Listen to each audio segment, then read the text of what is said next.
नमस्कार दोस्तों, स्वागत है आपका अपने YouTube channel Ben education point में। दोस्तों आज के इस वीडियो में देखेंगे हम लोग साइंस। ठीक है, साइंस में आज हम लोग यहाँ पे देखेंगे केमिस्ट्री यानी कि रासायनिक शास्त्र यहाँ पे हम लोग देखेंगे। ठीक है, और याद रखना इससे पहले 2 दिन जो आप क्लास करवाए हैं उसमें आपका फिजिक्स और बायोलॉजी का क्लास करवाए हैं। ठीक है, आज यहाँ पे केमिस्ट्री देखेंगे और याद रखना ये अति महत्वपूर्ण प्रश्न रहने वाले। ठीक है, 2002 से लेकर के 2023 तक के पूछे गए प्रश्न इसमें शामिल है और इसका भी पहला पार्ट आपको दोस्तों आ गया पहले ही। ठीक है, इसका भी पहला पार्ट केमिस्ट्री का पहले ही आ चुका है। अगर आप उसका रिवीजन नहीं किए तो जाके जरूर कीजिए, क्योंकि याद रखना यहाँ से क्या होता है तो 15 से 20% क्वेश्चन दोस्तों रिपीट होता है। क्या होता है? 15 से 20% क्वेश्चन डायरेक्ट एग्जाम में रिपीट होता है, ध्यान रखेंगे। ठीक है, और उसके साथ साथ यहाँ पे व्याख्या सहित यहाँ पे क्वेश्चंस को देखेंगे तो कम समय में क्या होगा तो ज्यादा से ज्यादा हम लोगों का क्या होगा रिवीजन हो जाएगा। और सभी को पता है कि 30 प्लस यानी कि 30 के आसपास साइंस आपको पूछा जा रहा है। ठीक है, साइंस आपको 30 के आसपास या 30 प्लस भी कहीं कहीं पूछा गया, तो साइंस का वेटेज बहुत ज्यादा है, तो साइंस को अच्छे से कवर करना बहुत ही जरूरी है दोस्तों। ठीक है, ध्यान रखना इस चीज को। ठीक है, तो चलिए इस वीडियो को शुरू करते हैं। वीडियो को शुरू करने से पहले आप इस चैनल पर नए हैं तो चैनल को जरूर सब्सक्राइब करना और इस वीडियो को दोस्तों के साथ शेयर भी कर देना। ठीक है, और दोस्तों याद रखना अगर इसका पीडीएफ चाहिए तो पीडीएफ आपको मिल जाएगा टेलीग्राम चैनल पर। टेलीग्राम ज्वाइन करके आप पीडीएफ भी ले सकते हैं, जिसका लिंक मिल जाएगा वीडियो के डिस्क्रिप्शन बॉक्स में। ठीक है, ये वीडियो आप लोगों को कैसा लगता है कमेंट जरूर करना और इस वीडियो को लाइक जरूर कर देना। ठीक है, और ये बहुत ही महत्वपूर्ण वीडियो रहेगा दोस्तों, तो शुरू से लेकर लास्ट तक आप लोग इस वीडियो को जरूर देखना, बहुत महत्वपूर्ण रहेगा। ठीक है, चलिए यहाँ पे देखिए 11 चैप्टर तक आप लोगों को पढ़ा दिए। ठीक है, 11 चैप्टर तक आप लोगों को यहाँ पे पढ़ा दिए थे। आज यहाँ पे देखेंगे 12वां चैप्टर से संयोजकता और रासायनिक बंधन से संबंधित यहाँ पे देखेंगे कि क्या क्या क्वेश्चन आखिर एग्जाम में पूछा गया है। ठीक है, देखिए क्वेश्चन यहाँ पे क्या कर रहा है कि डाइक्रोमेटिक यहाँ पे डाइक्रोमेट यहाँ पे जो है द्विऋणायन में कर यहाँ पे कि क्या होते हैं, द्विऋणायन में क्या होते हैं, डाइक्रोमेट द्विऋणायन में क्या होते हैं। याद रखना बी हो जाएगा यहाँ से 6 Cr और O एकल बंध समकक्ष। आंसर यहाँ से बी आपका करेक्ट होगा, याद रखेंगे। ठीक है, यहाँ पे देखिए ये आप जो है फिगर के द्वारा ही समझाया गया तो यहाँ पे देख सकते हैं। ठीक है, चलिए नेक्स्ट क्वेश्चन बताइए क्या पूछ रहे हैं। यहाँ पे दिया है दोस्तों कर है कि तत्व X के परमाणु की बाहर की कक्षा में 4 इलेक्ट्रॉन है। ध्यान देना, ये सवाल आपको पहले भी बताएं और 9th का ये सिलेबस में आपका दिया हुआ है। ठीक है, क्या कर है तत्व के X के परमाणु के बाहर की कक्षा में 4 इलेक्ट्रॉन है तथा तत्व का हाइड्रोजन के दोस्तों यहाँ पे कर है कि 7 संयोजन बनाने पर यह सूत्र क्या होगा। ये सूत्र क्या होगा, देखिए X के बाहर कक्षा में, तो X के बाहर कक्षा में है मतलब ये याद रखना हाइड्रोजन में जुड़ जाएगा। ठीक है, हाइड्रोजन यानी कि अणु हो जाएगा। ठीक है,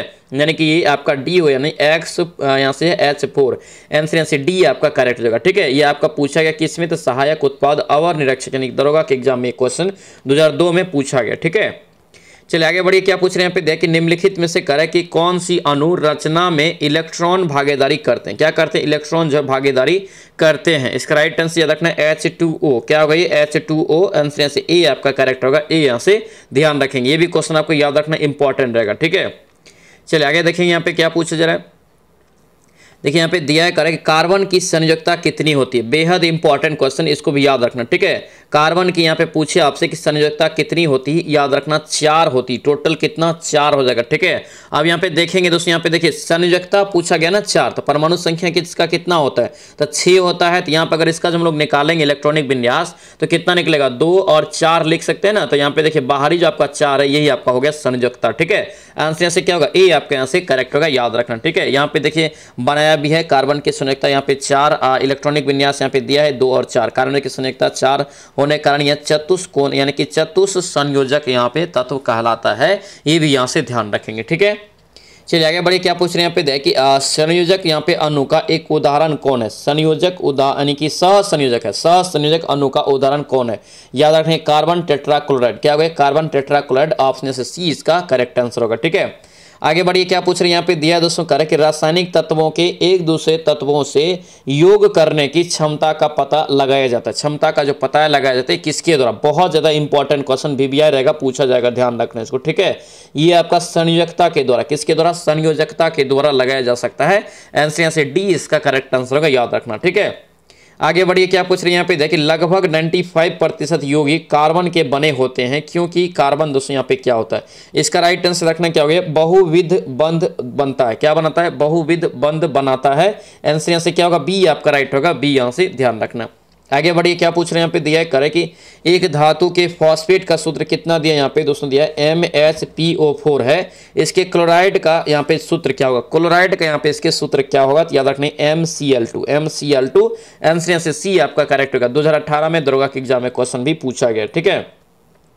आगे बढ़िए, क्या पूछ रही है यहाँ पे देखिए, ग्रेफाइट में कार्बन के परमाणु एक दूसरे से कह रहा है कि निम्नलिखित बंधों में से किसके द्वारा जुड़े होते हैं, यानी कि ग्रेफाइट के यहाँ पे पूछा रहा, ठीक है। तो ग्रेफाइट यहाँ पे क्या हो जाएगा, याद रखना ये आपका क्या हो जाएगा यहाँ से, तो सहसंयोजक, क्या होगा ये, सहसंयोजी बंधक के द्वारा। आंसर से क्या होगा, सी आपका राइट होगा, सी याद रखेंगे, ठीक है। 116 का राइट आंसर क्या होगा, सी आपका करेक्ट होगा। यहाँ पे देखिए दिया भी है डिटेल्स, ठीक है। देखिए दिया है, ग्रेफाइट में कार्बन के परमाणु एक दूसरे से सहसंयोजी बंध के द्वारा जुड़े होते हैं। ग्रेफाइट में फर्स्ट यहाँ पे देखिए षटफलकीय, ये याद रखना पूछा है, ठीक है। षटफलकीय रूप में ये क्या होता है, संरचना। अगर पूछे कि ग्रेफाइट की संरचना तो षटफलकीय होता है, यहाँ से ये याद रखना, ठीक है।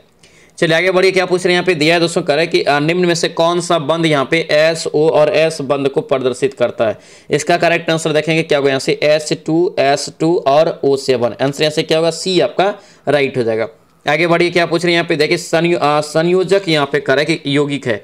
संयोजक यौगिक यहाँ पे पूछा जा रहा है क्या है, इसका राइट आंसर क्या होगा, ये बंध अणु के बीच इलेक्ट्रॉनों के साझे से बनते। आंसर यहाँ से क्या होगा, डी आपका राइट होगा, याद रखेंगे, ठीक है। ये आपको डायरेक्ट क्या पूछ दिया था, डेफिनेशन पूछ दिया था। आगे बढ़िए, क्या पूछ रहे हैं यहाँ पे देखिए, S3O9 यहाँ पे करके सल्फर ट्राइऑक्साइड त्रिक अणु में SS बंध की संख्या कितनी होगी, SS बंध की संख्या कितनी, तो शून्य हो जाएगा। कितना, शून्य। ऑप्शन से सी आपका राइट हो जाएगा। यहाँ पे भी ये बनाया हुआ है, देख सकते हैं, ठीक है। चलिए इसका राइट आंसर बताइए, क्या पूछ रहे हैं, ये क्वेश्चन आपका बहुत महत्वपूर्ण रहेगा, याद रखना है इसको भी, ठीक है। मीथेन में किस प्रकार का बंध होता है, मीथेन में CH4 में किस प्रकार का बंध होता है, याद रखना एकल बंध होता है। क्या होता है, एकल बंध। आंसर यहाँ से क्या होगा, ए आपका राइट हो जाएगा। सी लिखते हैं इधर इधर इधर, यहाँ से क्या करेंगे H, यहाँ भी H, इधर भी H और इधर भी H। देखिए एकल बंध से जुड़ा हुआ है, एकल बंध। इसका राइट आंसर क्या होगा, ए यहाँ से करेक्ट हो जाएगा, ठीक है।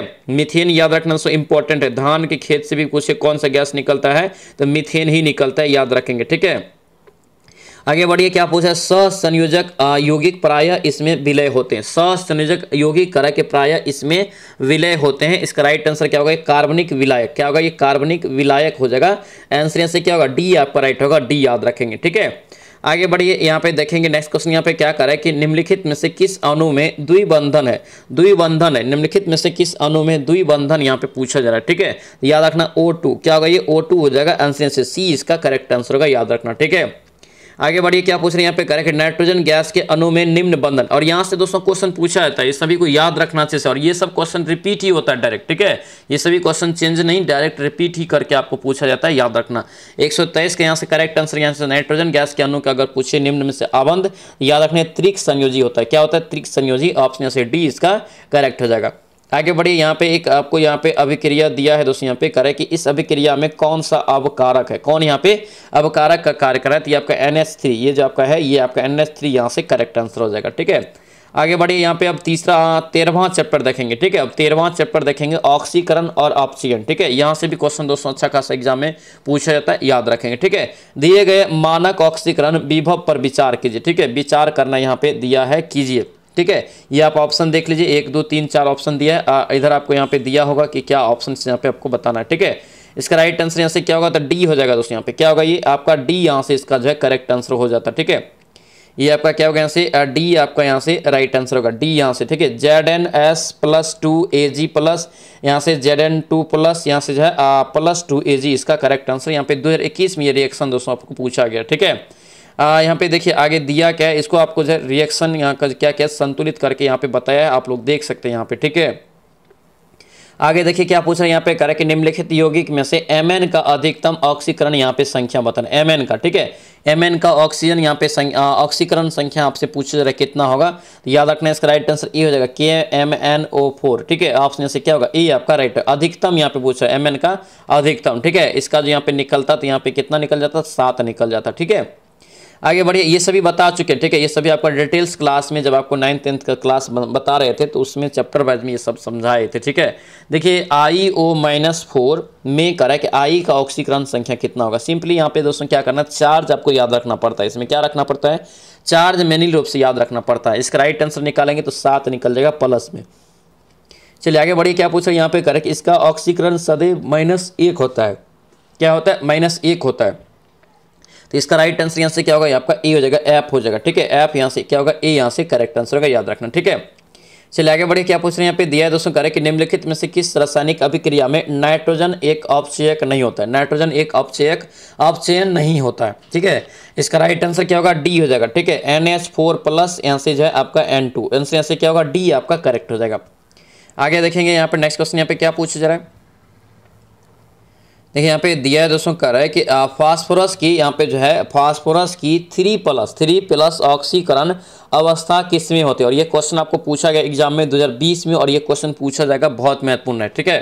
फास्फोरस की +3 ऑक्सीकरण अवस्था किसमें है। इसका राइट आंसर नहीं है, फास्फोरस अम्ल। क्या होगा, फास्फोरस अम्ल, ऑप्शन से ए आपका करेक्ट हो जाएगा, याद रखना। फास्फोरस अम्ल का सूत्र क्या होता है, H3PO4, PO3 यहाँ से होता है, ठीक है। H3PO3 यहाँ से याद रखेंगे। चलिए आगे बढ़िए, क्या पूछ रहे हैं यहाँ पे देखिए, Na2SO4 में S का ऑक्सीकरण संख्या। देखिए इसमें दोस्तों ये चार्ज याद रखना, जैसे Na+ होता है, ठीक है, Na++ होता है, चाहे Na+ जो होता है Na+ होता है, लेकिन उसके बाद रखना यहाँ पे क्या होता है, तो S यहाँ से क्या हो जाएगा, तो मांग रहा है S आपका कुछ नहीं, O क्या होता है, तो O- होता है, O पे माइनस चार्ज होता है, ठीक है। Na पर क्या होता है, तो Na+ चार्ज होता है, एक चार्ज, ठीक है। तो ये चीज़ों को याद रखना पड़ता है, ठीक है। और उसके इसी में क्या करते हैं, 2 चार्ज है तो 2 से इसके जो अनुसूत्र यहाँ पे कितना 4 है ना, तो ये 4 से इसमें गुना कर देते। इस टाइप का सवाल अगर पूछे तो इस टाइप से बना के निकालना ऑक्सीकरण की संख्या, ठीक है। यहाँ पे S की मांग रहा था, S का यहाँ से 6 निकल जाएगा, प्लस में 6, ऑप्शन यहाँ से सी इसका करेक्ट आंसर हो जाएगा।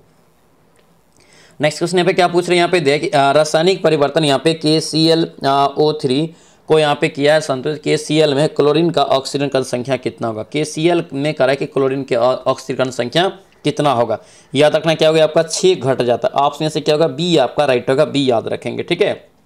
चलिए आगे बढ़िए, क्या पूछ रही है यहाँ पे देखें, ऑक्सीकरण के लिए कौन सा यहाँ पे प्रक्रम सही है। ऑक्सीकरण के लिए कौन सा यहाँ पे प्रक्रम जो है सही यहाँ पे है, ठीक है। इसका राइट आंसर विद्युत धनात्मक तत्व का निकलना, ये आपका सही है, ऑप्शन से डी इसका करेक्ट आंसर होगा। चलिए आगे बढ़िए, यहाँ पे ये सवाल आपको कितना बार एग्जाम में रिपीट हुआ है, इसको याद कर लेना, ठीक है। KMnO4 में मैग्नीज का ऑक्सीकरण संख्या कितना होगा। KMnO4 में मैग्नीज की ऑक्सीकरण संख्या यानी कि Mn का ऑक्सीकरण संख्या कितना होगा, ये आपको डी निकलता है, +7 निकलता है। 2020 में भी क्वेश्चन कांस्टेबल यानी बिहार पुलिस में पूछा गया, ठीक है। चलिए आगे बढ़ेंगे, नेक्स्ट क्वेश्चन बताइए, क्या पूछ रहे हैं यहाँ पे देखिए, हाइड्रोजन पेरोक्साइड, क्या पे है, हाइड्रोजन पेरोक्साइड में यहाँ पे कह रहा है कि क्या होता है। हाइड्रोजन पेरोक्साइड यहाँ पे क्या है, याद रखना, ये ऑक्सीकरक के रूप में भी और अपचयक के रूप में भी कार्य करता है। और ये क्वेश्चन भी आपको बहुत बार एग्जाम में पूछा गया, ठीक है। पूछ देगा कि ऑक्सीकरक और अपचयक के रूप में कौन यहाँ पे कार्य करता है, तो हाइड्रोजन पेरोक्साइड यहाँ से याद रखना, H2 और O2 यहाँ से याद रखेंगे, ठीक है। ये इंपॉर्टेंट क्वेश्चन था। चलिए आगे बढ़िए, क्या पूछ रहे हैं यहाँ पे देखिए, वह तरल जो ऑक्सीकरण तथा अवकरण दोनों की तरह कार्य करता है, ये भी याद रखना। क्या होगा, अभी तुरंत बताया कि दूसरे टाइप से भी क्वेश्चन पूछा जाता है, ये आपका डी यहाँ से करेक्ट हो जाएगा। चलिए आगे बढ़िए, क्या पूछ रहे हैं यहाँ पे देखिए, MnO2 प्लस यहाँ से 4HCl बराबर यहाँ पे दे MnCl2 + 2H2O + Cl2 में अभिक्रिया में ऑक्सीकारक यहाँ पे कौन होगा। ऑक्सीकरण यहाँ पे दोस्तों ये हो जाएगा, ठीक है, MnO2 यहाँ से इसका करेक्ट आंसर ए यहाँ से राइट हो जाएगा, याद रखेंगे, ठीक है। चलिए आगे बढ़िए, क्या पूछ रहे हैं यहाँ पे दिया है कि निम्न अभिक्रिया में दोस्तों बताना है कि किस तरह का व्यवहार कर रहा है, ठीक है। यहाँ पे देखेंगे तो आपका Cl2, ये आपका अभिक्रिया दिया हुआ है, Cl2 ऑक्सीकारक की तरह व्यवहार कर रहा है, ये ए यहाँ से इसका राइट आंसर होगा। आगे बढ़िए, क्या पूछ रहे हैं यहाँ पे करें कि इस अभिक्रिया में दोस्तों यहाँ पे बताना है कि किसका ऑक्सीकरण हो रहा है। यहाँ पे ध्यान से देख लीजिए, ऑक्सीकरण यहाँ पे ऑप्शन में आगे देखेंगे, ठीक है। ऑक्सीकरण में आगे यहाँ पे दोस्तों दिया हुआ है, तो इसका राइट आंसर Al होगा। क्या होगा, यहाँ से Al हो जाएगा, यहाँ पे दिया भी है, देख लीजिए 2Al + 6H+, ठीक है। यहाँ से जब -2L3 + H3H2 यहाँ पे दिया है, तो इसमें एल्युमिनियम का ऑक्सीकरण हो रहा है, यहाँ से ध्यान रखना, ठीक है। चलिए 13वां चैप्टर आप लोगों का खत्म हो गया। 14वां चैप्टर अब यहाँ पे देखेंगे, विद्युत अपघटन और विद्युत रासायनिक श्रेणी यहाँ पे देखेंगे, ठीक है। चलिए ये भी चैप्टर बहुत महत्वपूर्ण है, ध्यान रखना, ठीक है। चलिए यहाँ पे क्या पूछ रहा है, इस्पात तथा लोहे को करके जंग से सुरक्षित रखने के लिए उन पर यसद लेपन की प्रक्रिया में एक पतली परत निम्न में से क्या होती है। याद रखना, इसका राइट आंसर क्या होगा, ये आपका जस्ता होता है। देखते होंगे जंग लगने से रोकने के लिए हम लोग किस चीज़ का दोस्तों लेपन करते हैं, जस्ता का, ठीक है। इसी को हम लोग यसद लेपन या गैल्वेनीकरण भी बोलते हैं, याद रखना, ठीक है। गैल्वेनीकरण भी यहाँ पे देखिए दिया है ना, गैल्वेनीकरण भी इसी को बोलते हैं, जंग लगने से बचने के लिए लेपन किया जाता है, ठीक है। और जंग लगने से लोहा का भार बढ़ जाता है, याद रखना, ठीक है। इनमें से कौन यहाँ पे करेक्ट न्यूनतम अभिक्रियाशील है, न्यूनतम अभिक्रियाशील है, यहाँ पे देखेंगे तो आपको यहाँ से सी हो जाएगा, जाएगा CU। लेकिन ये आप याद रखना, ये जो आपको यहाँ पे दिए हैं ये फॉर्मेट आप याद कर लीजिए। लिनाक देखिए LIKNAMGALZN, ये आपको याद रखना, ठीक है। यहाँ से आपको क्या होता है तो पूछ देता है, तो सबसे ज़्यादा यहाँ से पूछे तो याद रखना लिथियम अगर नहीं रही है आपका यहाँ से तो क्या होगा, यहाँ से पोटेशियम याद रखेंगे, ठीक है।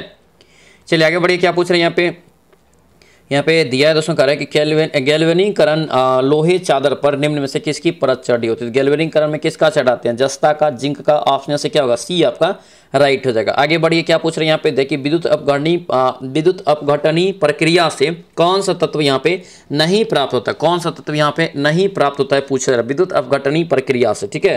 तो इसका राइट आंसर यहाँ से क्या होगा, तो लोहा, क्या होगा, ये लोहा हो जाएगा। ऑप्शन यहाँ से D इसका करेक्ट आंसर होगा, D यहाँ से याद रखेंगे। 143 का क्या होगा, D आपका राइट हो जाएगा, D याद रखना, ठीक है। यहाँ पे देखिए दिया भी है, यहाँ इसका डिस्कशन देखिए। विद्युत अपघटन उस प्रक्रिया को कहते हैं जिसके द्वारा किसी रासायनिक यौगिक में विद्युत धारा प्रभावित करके उसके रासायनिक बंधों को तोड़ा जा सकता है, ठीक है, तोड़ा जाता है। जैसे सोडियम, पोटेशियम, कैल्शियम विद्युत अपघटन से प्राप्त होते हैं, जबकि लोहा जो है विद्युत अपघटन से प्राप्त नहीं होते हैं, ठीक है। आगे बढ़िए, क्या पूछ रहे हैं यहाँ पे दिया है, करे कि लोहे को जंग से बचाने के लिए किसका लेप लगाते हैं। याद रखना ये जस्ता का। और ये क्वेश्चन आपका यूनिक है दोस्तों, पूछा ही जाता है हर एग्जाम में, एक क्वेश्चन इस टाइप का पूछ ही लेता है, ठीक है। तो याद रखना क्या होगा, यहाँ से जस्ता हो जाएगा। यहाँ पे देख सकते हैं 2019 में क्वेश्चन 2 बार रिपीट हुआ है। आगे बढ़िए, क्या पूछ रहे हैं यहाँ पे देखिए, लोहे पर कलई करने के लिए, सेम क्वेश्चन है आपका और सेम इसी टाइप का घुमा फुरा के आपको क्वेश्चन यहाँ से पूछा जाता है, ठीक है। लोहे पर कलई करने के लिए कह रहा है कि किस धातु का उपयोग किया जाता है, जिससे कह रहा है कि इसके क्षय को रोका जा सके, जिससे इसके क्षय को रोका जा सके। इसका राइट आंसर जिंक हो जाएगा, क्या होगा, जिंक। आंसर यहाँ से A आपका राइट हो जाएगा। आगे बढ़िए, क्या पूछ रहे हैं यहाँ पे दिया है दोस्तों, करें कि खाद्य पदार्थों के डिब्बों पर जिंक की बजाय टीन का दोस्तों यहाँ पे लेप होता है, ठीक है। क्योंकि यहाँ पे बताना है क्या कारण है। इसका राइट आंसर क्या होगा, C हो जाएगा, ठीक है। टीन के यहाँ पे क्या होता है, तो टीन अपेक्षा जो है जिंक अधिक अभिक्रियाशील। ऑप्शन से C इसका राइट आंसर याद रखना, ठीक है। चलिए अब यहाँ पे देखेंगे 15वां चैप्टर देखेंगे दोस्तों, यहाँ पे अम्ल, क्षार और लवण। यहाँ से भी क्वेश्चन देखेंगे क्या क्या क्वेश्चन आपको एग्जाम में पूछा गया, ठीक है। क्या पूछ रहे, कौन यहाँ पे करे कि हाइड्रोक्साइड सबसे कम क्षारीय है, सबसे कम यहाँ पे क्षारीय देखेंगे तो कौन होगा यहाँ पे, याद रखना। इसका राइट आंसर क्या होगा, ये MgOH का होल 2। ऑप्शन से A इसका करेक्ट आंसर होगा, ठीक है। 147 का राइट आंसर क्या होगा, यहाँ से A आपका राइट हो जाएगा, A यहाँ से याद रखेंगे, ठीक है। यहाँ पे देखिए आपका डिटेल्स भी दिया है, देखिए MgOH का होल 2 यानी कि दोस्तों जिसके हाइड्रोक्साइड सबसे कम क्षारीय होता है, इसे जो है मिल्क ऑफ मैग्नीशिया। पूछे आपसे कि मिल्क ऑफ मैग्नीशिया का फार्मूला क्या होता है, तो MgOH का होल 2 यहाँ से याद रखना, ठीक है। ये पूछा जाता है क्वेश्चन, मिल्क ऑफ मैग्नीशिया का फार्मूला, ठीक है। आगे बताइए, क्या पूछ रहे हैं यहाँ पे, करके जठर रस का pH मान कितना होता है। जठर रस का pH मान आपसे पूछ रहा है, तो याद रखना 5 होता है। कितना होता है, 5 होता है, याद रखेंगे। आगे बढ़िए, क्या पूछ रहे हैं यहाँ पे, करें कि नमक मिलाने से खाद्य पदार्थों का करें कि संरक्षण होता है, क्योंकि यह क्या होता है, क्योंकि इसमें क्या होता है, याद रखना कोषों से पानी खींच लेता है। क्या करता है, कोषों से पानी खींच लेता है। ऑप्शन C यहाँ से याद रखना। आगे बढ़िए, क्या पूछ रहे हैं यहाँ पे, करें कौन सा अम्ल करें कि कांच को घोल सकता है। कौन सा अम्ल यहाँ पे एक होता है जो कांच को भी क्या कर सकता है, तो घोल सकता है। इसका राइट आंसर यहाँ से देखेंगे तो यह हाइड्रोफ्लोरिक अम्ल, क्या हो गया, हाइड्रोफ्लोरिक अम्ल। ऑप्शन यहाँ से D इसका राइट आंसर होगा, D यहाँ से याद रखें, ठीक है। हाइड्रोफ्लोरिक अम्ल कांच को घोलने में सहायता करता है, याद रखेंगे, ठीक है। आगे बढ़िए, मूत्र का यहाँ पे करा है कि मानव मूत्र का pH मान कितना होता है। ये क्वेश्चन आपका 2012 में पूछा गया है, याद रखना दरोगा के एग्जाम में, ठीक है। ये कितना हो जाएगा, तो 6 के आसपास, ठीक है, लगभग 6 के आसपास, लेकिन याद रखना रेंज में कभी कभी एग्जाम में पूछा जाता है, ठीक है। तो यहाँ पे ये आप जो है स्क्रीनशॉट ले लीजिए, ये आपका इंपॉर्टेंट है। देखिए सिरका में पूछे कितना होता है, 2.4 से 3.4 तक, ठीक है। शराब में पूछे 2.8 से 3.8 तक, ठीक है। मानव मूत्र में पूछे तो 5.5 से 6.5 तक। अगर पूछे यहाँ पे कि मानव लार में कितना होता है, तो 6.5 से लेकर के 7.5 तक। मानव रक्त में पूछे तो 7.3 से लेकर के 7.5 तक, ठीक है। तो ये रेंज आप लोग याद रखना, इस रेंज में ये क्वेश्चन पूछा जाता है और इस रेंज में से कोई भी ऑप्शन रहे तो वो इसका करेक्ट आंसर होता है, ठीक है। चलिए आगे बढ़िए, क्या पूछ रहे हैं यहाँ पे दिया दोस्तों, कह रहा है कि पाचन तंत्र द्वारा उत्पादित अम्ल कौन सा होता है। पाचन तंत्र के द्वारा उत्पादित अम्ल कौन सा होता है, याद रखना ये हाइड्रोक्लोरिक अम्ल। क्या हो गया, हाइड्रोक्लोरिक अम्ल। ऑप्शन से C इसका राइट आंसर का याद रखना, ठीक है। इसके बारे में जानते हैं, हाइड्रोक्लोरिक अम्ल पाचन तंत्र द्वारा उत्पादित अम्ल होता है। पाचन क्रिया में इनका निम्न कार्य, देखिए यह पेप्सिन एंजाइम को सक्रिय बनाता है। कौन था, हाइड्रोक्लोरिक अम्ल, ठीक है। यह पेट के साथ, देखिए यह भोजन के साथ पेट में पहुंच सकने वाले बैक्टीरिया को क्या करता है, नष्ट कर देता है। कौन, तो यहाँ पे हाइड्रोक्लोरिक अम्ल ध्यान रखना, ठीक है, HCl। आगे बढ़िए, क्या पूछ रहे हैं यहाँ पे देखिए, इन्वर्टर बैटरी, क्या यहाँ पे है, इन्वर्टर बैटरी में कौन सा एसिड उपयोग में लिया जाता है। इन्वर्टर बैटरी में कौन सा यहाँ पे एसिड जो उपयोग में लिया जाता है, याद रखना H2SO4। क्या होगा, H2SO4 यानी कि सल्फ्यूरिक एसिड, यहाँ से याद रखना। ऑप्शन से क्या होगा, सी आपका राइट होगा। ये भी क्वेश्चन याद रखना, पूछा गया कई बार, ठीक है। आगे बढ़िए, क्या पूछ रहे हैं यहाँ पे करके, मनुष्य के मूत्र का कौन सा यहाँ पे, मनुष्य के मूत्र में करे कौन सा एसिड पाया जाता है। मनुष्य के मूत्र में कौन सा एसिड पाया जाता है, यहाँ से तो याद रखना यूरिक एसिड। क्या होगा, ये यूरिक एसिड। ऑप्शन से ए आपका करेक्ट होगा। 2014 में फर्स्ट शिफ्ट में क्वेश्चन पूछा गया, याद रखना, ठीक है। चलिए आगे बढ़िए, क्या पूछ रहे हैं यहाँ पे देखिए, मानव रक्त का पीएच मान। देखिए यहाँ पे 2018 में क्वेश्चन पूछा है, ठीक है, दरोगा के एग्जाम में। बताइए मानव मूत्र में पीएच का मान कितना होता है, याद रखना है 7.3 से 7.5 तक। आंसर यहाँ से क्या होगा, सी आपका राइट होगा। सी यहाँ से ध्यान रखेंगे, ठीक है। देखिए रक्त एक तरल संयोजी उत्तक है। पूछे आपसे कि रक्त जो है एक कौन सा उत्तक होता है, तो एक याद रखना संयोजी उत्तक होता है। कौन सा उत्तक, संयोजी उत्तक, यहाँ से याद रखेंगे, ठीक है। मानव रक्त का पीएच मान दोस्तों यहाँ पे देखिए 7.3 से 7.5 तक होता है। मनुष्य में कुल भार का पूछे कि मानव कितना रक्त कितना होता है, तो याद रखना ये 7% कुल भार का, ठीक है। और वयस्क में दोस्तों औसतन जो रक्त पाया जाता है ये 5 से 6 लीटर पाया जाता है स्वस्थ मनुष्य में, ध्यान रखना, ठीक है। चलिए आगे बढ़िए, शहद की मक्खी का विष कैसा होता है। शहद की मक्खी का विष जो होता है ये कैसा होता है, याद रखना अम्लीय होता है। कैसा, अम्लीय। आंसर से ए आपका करेक्ट हो जाएगा, याद रखेंगे। चलिए आगे बढ़िए, क्या पूछ रहे हैं यहाँ पे दिया है दोस्तों, करें कि पीएच का एक संक्षिप्त यहाँ पे नाम बताइए क्या है। तो पीएच का फुल फॉर्म कितना बार आप लोगों को बताएं, ठीक है। क्या होगा, ये हाइड्रोजन की पावर। क्या होगा, ये हाइड्रोजन की पावर। आंसर से क्या होगा, ए आपका राइट होगा। ए यहाँ से ध्यान रखेंगे, ठीक है। 157 का राइट आंसर क्या होगा, ए आपका करेक्ट हो जाएगा। ए याद रखना, ठीक है। यहाँ पे देखिए इसका डिटेल, क्योंकि ये आपका इंपॉर्टेंट है, ठीक है। देखिए पीएच का अर्थ क्या होता है, तो पावर ऑफ अल्कोहल यानी हाइड्रोजन होता है, जिसे पावर की शक्ति भी कहते हैं। पीएच स्केल यहाँ पे करेक्ट, पीएच स्केल किसी विलयन की अम्लता या क्षारीयता को क्या करता है, तो व्यक्त करने वाला एक मापदंड होता है, ठीक है। जैसे आपका क्या होता है, तो 0 से लेकर के 7 तक, 7 से लेकर के 14 तक, तो ये आपका क्षारीय, ये आपका अम्लीय, तो इसी को ये मापने का काम करता है, याद रखना, मापदंड के द्वारा, ठीक है। आगे बढ़िए, क्या पूछ रहे हैं, milk of magnesia. Milk of magnesia का जो फार्मूला होता है MgOH का होल 2, इसका पीएच मान कितना होता है। इसका पीएच मान जो होता है याद रखना, उसमें क्या होगा, ये आपका 10.5। कितना, 10.5। ऑप्शन से सी आपका राइट होगा, यानी कि ये क्षारीय होता है, याद रखेंगे, ठीक है। चलिए आगे बढ़िए, क्या पूछ रहे हैं यहाँ पे दिया है, करें कि निम्नलिखित में से कौन सा खाने के नमक में नमक के नाम से जाना जाता है। खाने के नमक के नाम से, तो साधारण नमक हो गया। साधारण नमक के फॉर्मूला क्या होता है, NaCl सोडियम क्लोराइड। ऑप्शन से डी इसका करेक्ट आंसर हो जाएगा, ठीक है। आगे बढ़िए, क्या पूछ रहे हैं, अमोनियम का एक आयन है। अमोनियम आयन दोस्तों किस प्रकार का एक है, ये बताना है, ठीक है। तो ये आपको याद रखना, असंयुग्मी। क्या होगा, ये एक संयुग्मी यहाँ पे जो अम्ल है, क्या है, एक संयुग्मी अम्ल है। ऑप्शन से ए इसका करेक्ट आंसर होगा, ठीक है। ये भी याद रखना, बहुत महत्वपूर्ण रहेगा, ठीक है। ये क्या होता है, एक रंगहीन क्रिस्टल या यौगिक है, याद रखना। आगे बढ़िए, क्या पूछ रहे हैं यहाँ पे करें कि पसीने में सामान्यतः उपस्थित खनिज लवण होता है। पसीने में सामान्यतः खनिज लवण जो उपस्थित होता है कौन सा, तो याद रखिए सोडियम क्लोराइड। क्या होगा, सोडियम क्लोराइड। ऑप्शन से सी इसका करेक्ट आंसर होगा, याद रखेंगे, ठीक है। दोस्तों आपसे रिक्वेस्ट है, अगर आप इस चैनल पर नए हैं तो जरूर चैनल को सब्सक्राइब करना और इस वीडियो को दोस्तों के साथ शेयर भी करना, ठीक है। और ये वीडियो आप लोगों को कैसा लग रहा है सभी लोग कॉमेंट जरूर करना और इस वीडियो को लाइक सभी लोग जरूर करना, ठीक है। अगर इसका PDF चाहिए आंसर के साथ, अगर इसी तरह से, तो आपको PDF मिल जाएगा। याद रखना जो है आपको इस नंबर पे, ठीक है, मैसेज करना है, ठीक है, 542410 इस पर मैसेज करना है और बोलना है सर PDF चाहिए। तो PDF याद रखना जो है सारा PDF जितना प्रीवियस ईयर है, उसके बाद आपको 9th-10th का सिलेबस है, A to Z current affair, Bihar JK, math, सारा चीज़ आपको, हिंदी, सारा चीज़ इस पर मिल जाएगा मात्र 150 रुपया में, ठीक है। और जितने भी दिन आपको बचा है ना, उतना दिन भी अगर आप अच्छे से रिवीजन कर लेंगे सभी को तो इनफ है, ठीक है। आराम से आपका जो स्कोर अच्छा हो जाएगा, ठीक है। ये जुड़ने के लिए इस पर मैसेज करेंगे सर PDF चाहिए, तो उधर से आपको स्कैनर भेजेगा, उस पर पेमेंट करना 150 रुपया का, फिर स्क्रीनशॉट भेजेंगे तो आपको जो है PDF मिल जाएगा और पेड ग्रुप में भी ऐड कर देगा और डेली बेसिस पे जो क्लास होगा उसका भी PDF आपको उसमें मिलते रहेगा, ठीक है। चलिए यहाँ पे क्या होगा, यहाँ से पसीने में देखिए क्या कर रहा है, पसीने में कर रहा है कि सामान्यतः उपस्थित खनिज लवण कौन सा होता है, 161 के यहाँ से क्या होगा, ये सोडियम क्लोराइड। ऑप्शन से सी आपका राइट हो जाएगा, ठीक है। चलिए नेक्स्ट क्वेश्चन देखेंगे, क्या पूछ रहे हैं यहाँ पे देखिए, ट्राई बेसिक एसिड है यहाँ पे, ट्राई बेसिक एसिड यहाँ पे कौन सा है, याद रखना ये यहाँ पे जो है फॉस्फेरिक एसिड। क्या होगा, ये फॉस्फोरिक एसिड। ऑप्शन से सी इसका करेक्ट आंसर याद रखना, ठीक है। 2019 में ये फॉरेस्ट गार्ड में दोस्तों पूछा गया, याद रखेंगे, ठीक है। चलिए इसका राइट आंसर यहाँ से देखिए, यहाँ पे देख सकते हैं इसका फार्मूला अगर पूछ दिया आपसे, याद रखना ट्राई बेसिक एसिड फॉस्फोरिक अम्ल का अगर पूछे फार्मूला तो H3PO4 इसका जो है होता है, ठीक है। यह एक कार्बनिक यहाँ पे जो है अम्ल होता है।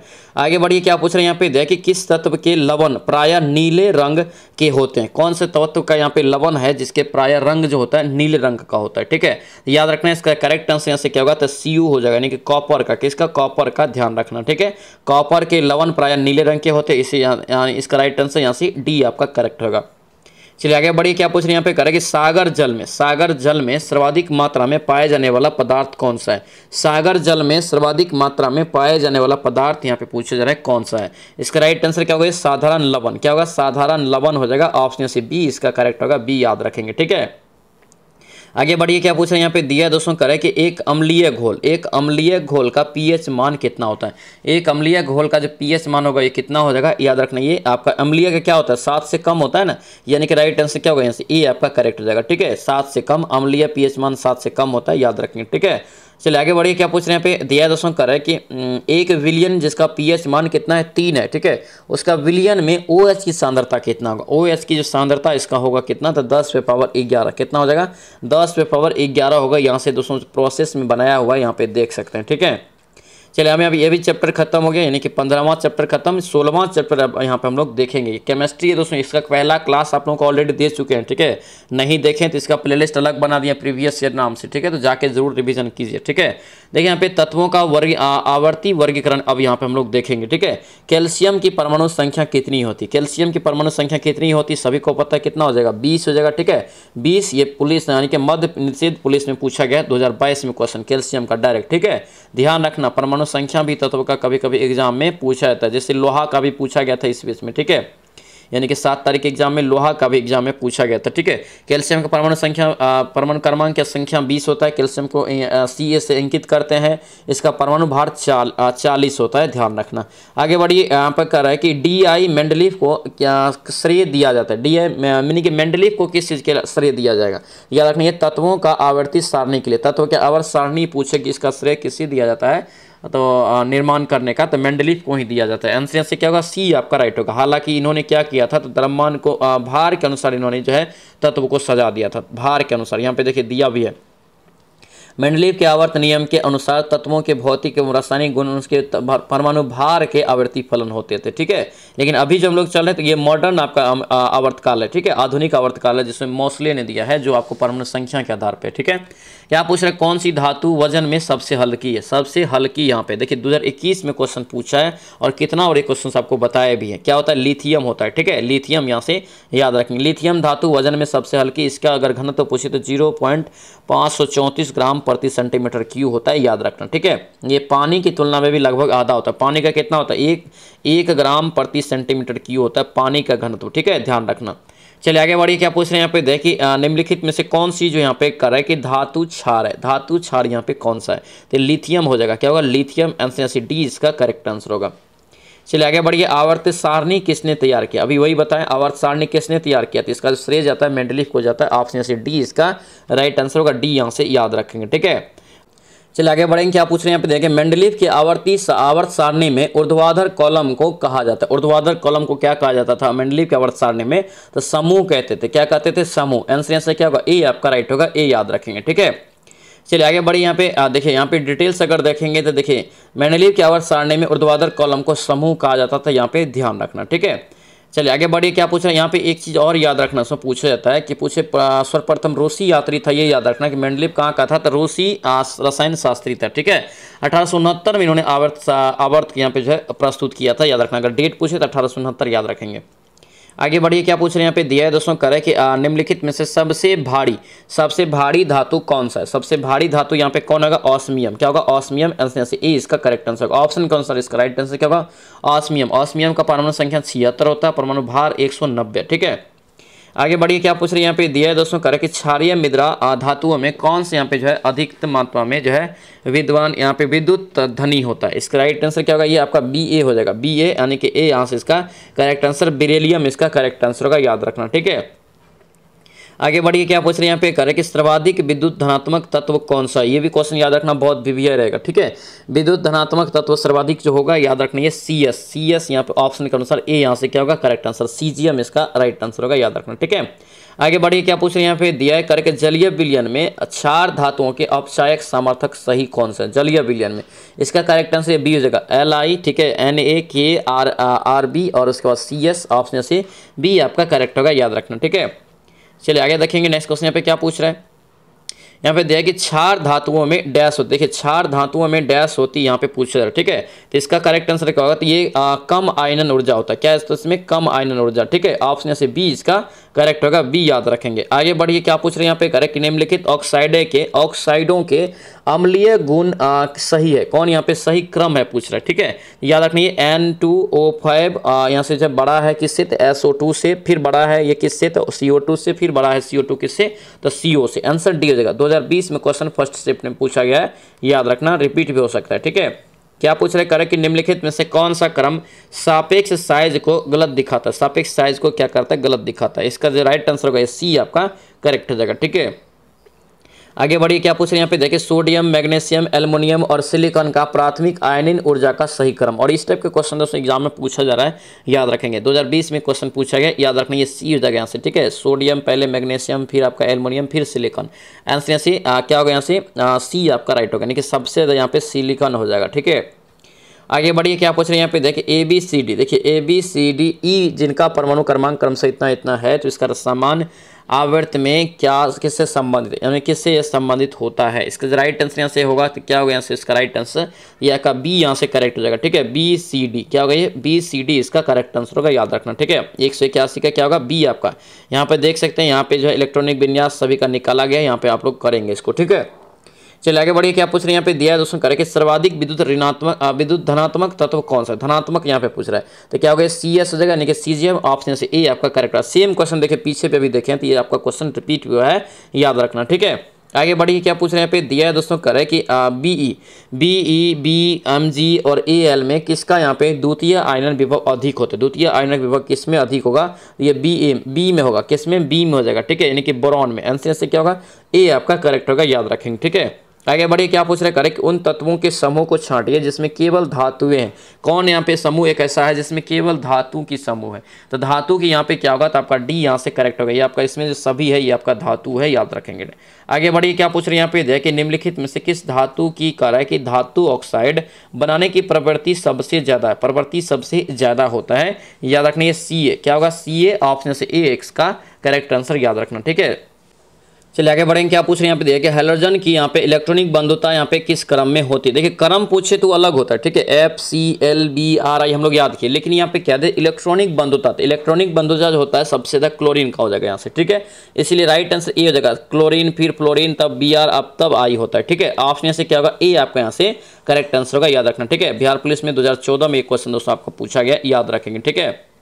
यहाँ पे देखिए इसका अगर डिटेल देखेंगे, देखिए हाइड्रोजन ग्रुप के बारे में क्वेश्चन आता है, याद रखना है। हाइड्रोजन आवर्त सारणी के वर्ग कितना में है, 7 के A में होता है, याद रखेंगे, ठीक है। फ्लोरीन आवर्त सारणी का सर्वाधिक विद्युत ऋणात्मकता वाला तत्व है, ये भी यहाँ से ध्यान रखना। आघातवर्ध तत्व यहाँ पे करे या तन्य तत्व कौन सा, आघातवर्ध या तन्य तत्व, तो इसका राइट आंसर क्या होगा, ये आपका ऑप्शन के अनुसार ये आपका एल्युमिनियम, ऑप्शन से बी इसका जो है करेक्ट आंसर होगा, बी यहाँ से याद रखेंगे, ठीक है। एल्युमिनियम इसका राइट आंसर होगा, याद रखेंगे, ठीक है। ये आपका यहाँ से दोस्तों 17वां चैप्टर है, जो कि हम लोग नेक्स्ट वीडियो में अब यहाँ पे देखेंगे, ठीक है। आज के लिए इतना ही। कैसा लगे वीडियो सभी लोग कमेंट जरूर करेंगे दोस्तों, ठीक है। जो भी ग्रुप्स ज्वाइन करना चाहते हैं ग्रुप्स ज्वाइन कर लीजिए, सारा PDF आपको उसमें मिल जाएगा, ठीक है। या तो आपको PDF लेना है तो ओनली PDF भी ले सकते हैं, ठीक है। इसमें नंबर पर मैसेज करेंगे, ठीक है, 93 41 54 54 24 10, ये आपका नंबर है। इस पर मैसेज करेंगे कि सर PDF चाहिए तो आपको जो है स्कैनर भेजेगा, उसमें मात्र 150 रुपया का पेमेंट करके आप A to Z चीज़ें लिख सकते हैं, और कम समय में 3 से 4 दिन में भी आप अच्छे से रिवीजन कर सकते हैं, याद रखना इस चीज़ को, ठीक है। और बेहतरीन हो जाएगा, यानी कि एक बार अगर क्विक रिवीजन आप लोग अच्छा से कर लेंगे, फिर आपको दिक्कतें कहीं पर भी नहीं आएगा, ठीक है। कैसा लगा ये वीडियो दोस्तों, सभी लोग जरूर कमेंट करना, ठीक है। और सभी लोग अगर जो भी इस चैनल पे नए हैं तो चैनल को जरूर सब्सक्राइब करना, और सभी लोग इस वीडियो को लाइक जरूर कर देना, ठीक है। तो चैनल से मिलते हैं हम नेक्स्ट वीडियो में, नेक्स्ट क्लास में। जय हिंद।